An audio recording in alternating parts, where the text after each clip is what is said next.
आपदा में कुछ बिखर जाता है, कुछ बिगड़ जाता है, और जब आपदा भयावह हो तो जीना दुर्लभ हो जाता है। कोई मौके तलाशता है, हाथ बढ़ाता है, तो कोई मजबूरी में लोगों का फायदा उठाता है। पर हम याद रखेंगे सब कुछ, क्योंकि समय कितना भी बुरा हो गुजर जाता है। इसी के साथ मैं आज का वीडियो स्टार्ट करता हूँ और आशा करता हूँ आप खुशहाल होंगे, सुखी होंगे, निरोगी होंगे और अच्छा करेंगे। आपदा अवसरों को जन्म देती है।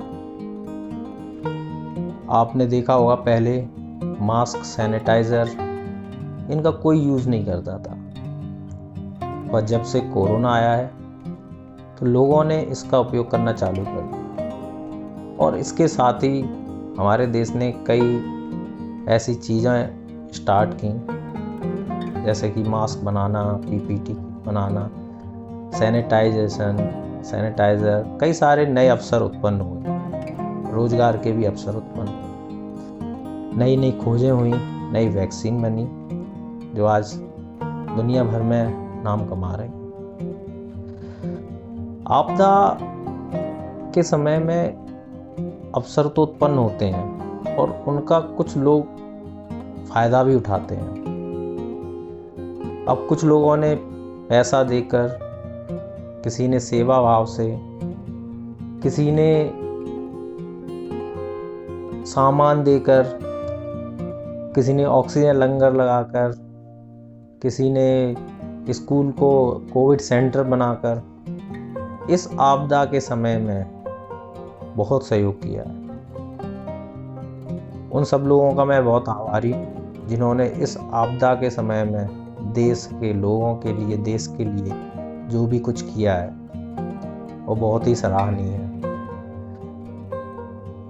जैसे सोनू सूद जी, टाटा ग्रुप के रतन टाटा जी, अंबानी, अडानी, कॉरपोरेट जगत के लोग, इन्होंने काफ़ी सहयोग किया।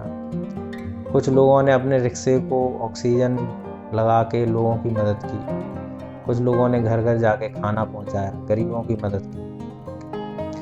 कई लोगों ने इस अवसर का बहुत अच्छा फ़ायदा उठाया और उन्होंने देश के लिए बहुत कुछ किया, देश की जनता के लिए बहुत कुछ किया। पर अफसोस की बात ये है कि आज भी आपने देखा होगा पुरानी फिल्मों में एक गांव में मुनि हुआ करते थे। जैसे ही किसी किसान की लड़की की शादी हुई या कुछ बीमार हुआ तो वो उस मौके का बहुत ज़्यादा फ़ायदा उठाते थे और वो उन किसानों से ज़मीन हथिया लेते थे। आज भी कुछ वैसा ही हो रहा है। आप देख रहे होंगे कि आज ऑक्सीजन सिलेंडर, दवाइयाँ, रेमडेसिविर इंजेक्शन, इनकी काफ़ी कमी है।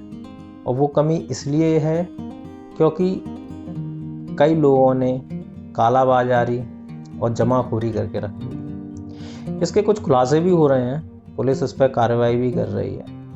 पर मैं उन लोगों को ये बात समझाना चाहता हूँ कि ऐसा आप क्यों कर रहे हो।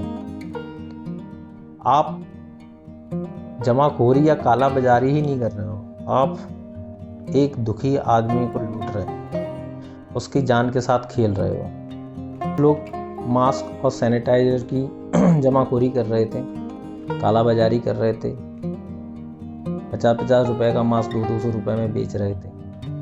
अब वही लोग ऑक्सीजन सिलेंडर, हॉस्पिटल में बेड, दवाइयाँ, इंजेक्शन, इसके लिए मुँह मांगी पैसे मांग रहे हैं। वो लोग कम से कम समय में ज़्यादा से ज़्यादा पैसा कमाने की चाहत रखते हैं और कुछ नहीं।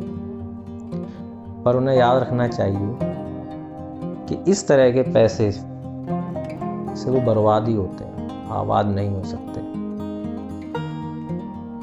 नेता अपना फ़ायदा उठाने के लिए दूसरों पर दोषारोपण करते हैं। राज्य सरकार केंद्र सरकार को टारगेट कर रही है, केंद्र सरकार राज्य सरकार को टारगेट कर रही है। मतलब आप ये कह सकते हैं कि हर आदमी एक दूसरे पर भार डालने की कोशिश कर रहा है। पर मैं एक बात पूछना चाहता हूँ कि इस आपदा के समय में क्या यह सिर्फ एक व्यक्ति की जिम्मेदारी है? क्या यह एक व्यक्ति ही है जो ये सारे प्रबंध करेगा? क्या कोई सरकार, चाहे वो स्टेट गवर्नमेंट की हो या सेंट्रल गवर्नमेंट की हो, वो ऑक्सीजन प्लांट लगाने में इतनी देरी क्यों बरत रही? क्या उनके पास समय नहीं था? उनको पहले से पता नहीं था कि कोविड के केस में ऑक्सीजन की ज़रूरत ज़्यादा होती है? अगर ऐसा नहीं होता तो पीएम केयर फंड से ऑक्सीजन प्लांट के लिए पैसा क्यों दिया? इसके ऊपर मैं अलग से वीडियो बनाऊंगा क्योंकि ये बहुत ही इंटरेस्टिंग टॉपिक है। पर अभी मैं बात करता हूँ ऑक्सीजन सिलेंडर की। तो दिल्ली सरकार जैसे कहती है कि हमारे पास ऑक्सीजन नहीं है, हम दूसरे राज्यों पर निर्भर हैं, तो क्या दिल्ली सरकार के पास इतना पैसा नहीं है कि वो ऑक्सीजन प्लांट लगा सके? एक ऑक्सीजन प्लांट लगाने के लिए जो सरकार का टेंडर निकला था अक्टूबर 2020 में, उसके हिसाब से एक ऑक्सीजन प्लांट की कीमत 1.25 करोड़ रुपए है। क्या 1.25 करोड़ रुपए ज़्यादा है? ज़्यादा ज़रूरी है आदमियों के जीवन से, इंसानों के जीवन से? क्या दिल्ली सरकार या और सरकार है, मैं दिल्ली सरकार को ही नहीं टारगेट कर रहा हूँ, मैं और राज्य सरकारों को भी टारगेट कर रहा हूँ, क्या वो पहले से नहीं प्रबंध कर सकते थे कि हम ऑक्सीजन प्लांट हर जगह 1 या 2 ऑक्सीजन प्लांट लगा सकें? पर कोई भी सरकार या कोई भी तंत्र अपने आप को जिम्मेदार नहीं ठहरा, कोई भी अपनी गलती को एक्सेप्ट करना नहीं चाहता। नेताओं के पास अवसर थे कि वो लोगों के साथ खड़े होते, उनके साथ मिलते, उनके दुख में साथ देते, उनके लिए ऑक्सीजन, बेड, इन सब चीज़ों का प्रबंध करते, कालाबाजारी को रोकते, जमाखोरी को रोकते, पर ऐसा कुछ नहीं हुआ। सब जगह लोग परेशान हैं। मैं खुद के एक्सपीरियंस से बता रहा हूँ, मेरे कुछ दोस्तों के पास भी ऐसी सिचुएशन आई कि उनको बेड और ऑक्सीजन की कमी महसूस हुई। तो मैं अपने एक्सपीरियंस से बता रहा हूँ कि बहुत परेशान है इस चीज़ को लेकर। अब हालात सुधर जाएंगे कुछ दिनों के बाद, वो एक अलग बात है, बट उससे पहले हालात जो बिगड़े थे उसके लिए जिम्मेदार कौन है? तो मैं सिर्फ इतना कहना चाहता हूँ कि आज इंसान किस तरह का हो गया है।